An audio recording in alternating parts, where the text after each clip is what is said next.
Greetings everyone, I am Dishu. Welcome back to my channel story time. इस चैनल पे daily मैं आपसे मिलती हूँ मोटिवेशनल स्टोरीज के साथ। आई होप आपको मेरी स्टोरीज अच्छी लगती होंगी। आज भी आपसे मिली हूँ एक नई मोटिवेशनल इंटरेस्टिंग स्टोरी के साथ, जिसका टाइटल है दो किसानों की कहानी। चलिए शुरू करते हैं अपनी आज की स्टोरी। एक गाँव में दो किसान थे। दोनों का काम खेती करना था। उनके पास खुद के खेत थे। वो सुबह अपने घर से निकलते और खेतों में पहुंचते। खेत में मेहनत करने के बाद शाम को वापस अपने घर आकर लौट जाते। यही उनकी रोज की दिनचर्या थी। एक दिन उन दोनों ने सोचा कि आज हम मंदिर चलेंगे और भगवान से प्रसन्न करेंगे। जो हमारे अंदर इच्छाएं हैं, हमारे गिले शिकवे हैं, सब भगवान के साथ आज शेयर करेंगे। तो दोनों मन बनाते हैं और मंदिर में चले जाते हैं। दोनों मंदिर में जाकर हाथ जोड़कर भगवान के सामने बैठ जाते हैं। जब भगवान देखता है कि उसके दर पे दो भक्त आए हैं उनके, तो वो बोलता है, बोलो बेटा, तुम्हें क्या चाहिए, तुम क्या मांगने आए हो। दोनों में से एक किसान, जो थोड़ा फ्रस्ट्रेटेड सा था, गुस्सा रहता था, वो बोला कि हे भगवान, आपने मुझे कैसी घटिया जिंदगी दी है, इसमें कुछ भी नहीं है। मेरे पास जो भी कुछ है, मतलब मैं उसमें सेटिस्फाइड नहीं हूँ। जो भी आपने मुझे दिया है उससे से मैं सेटिस्फाइड नहीं हूँ। आपने मेरी हालत एकदम गधे जैसी बना दी है। मैं सुबह उठता हूँ, अपने खेतों में जाता हूँ, दिन रात वहां मेहनत करता हूँ और लास्ट में मुझे कुछ पैसे मिलते हैं जिससे मेरा गुजारा चलता है, और उससे मेरा मतलब मैं उससे सेटिस्फाइड नहीं हूँ। मुझे ऐसी जिंदगी में मजा नहीं आ रहा। किसान ने भगवान को कहा, आप कुछ ऐसा करो जिससे मेरे पास बस पैसा ही पैसा आता रहे और मैं अपनी जिंदगी से खुश रहूं। मुझे ऐसा लगे कि बस तेरे पास सब कुछ है, तू ही इस गांव का राजा है और तेरे पास बहुत पैसा है, और आप मुझे ऐसा कोई वरदान दो। तो भगवान ने कहा, चलो बेटा, मैं तेरी ये इच्छा पूरी करता हूं। तथास्तु, जो तू चाहता है वैसा ही होगा। अब भगवान ने जब पहले इंसान की सारी बात सुन ली, उसको वरदान दिया। अब दूसरे किसान की बारी थी, जिसका स्वभाव बहुत मीठा था, नर्म था, वो सबसे अच्छे से बोलता था। अब भगवान ने दूसरे किसान से पूछा, तुझे क्या चाहिए।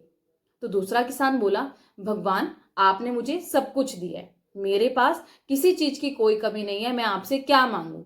मुझे अपने परिवार का भरण पोषण करने के लिए आपने अच्छा रोजगार दिया है, हम अच्छा खा सके, पहन सके, हम मेरे पास जमीन जायदाद सब कुछ है, तो मुझे किसी चीज की कमी नहीं है।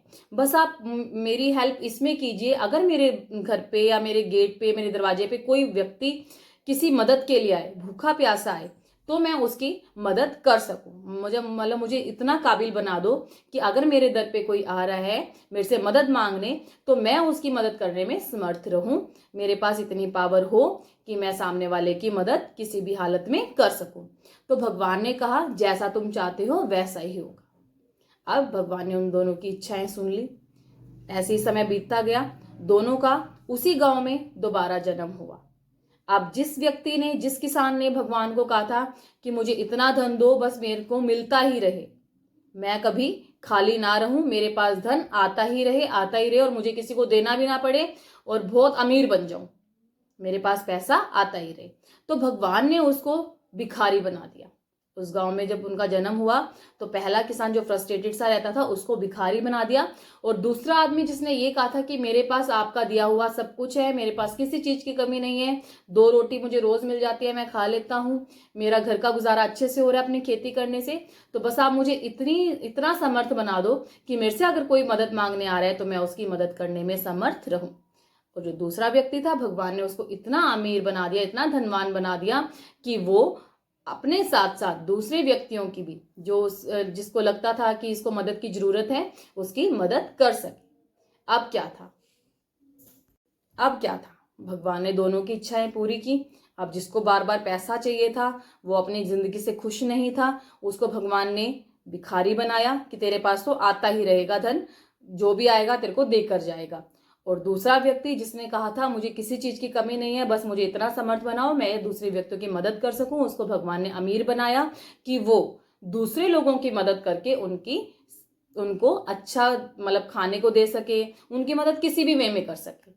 तो इस कहानी से हमने ये सीखा कि अगर हम किसी को हंसी देंगे, प्यार देंगे, इज्जत देंगे तो वापस हमें वही मिलेगी। और अगर हम ये सोचेंगे कि सामने वाले व्यक्ति को हम दबाते रहें, डांटते रहें, बेइज्जत करते रहें और हम सोचें बदले में हमें कुछ मिलेगा, तो ऐसा नहीं है।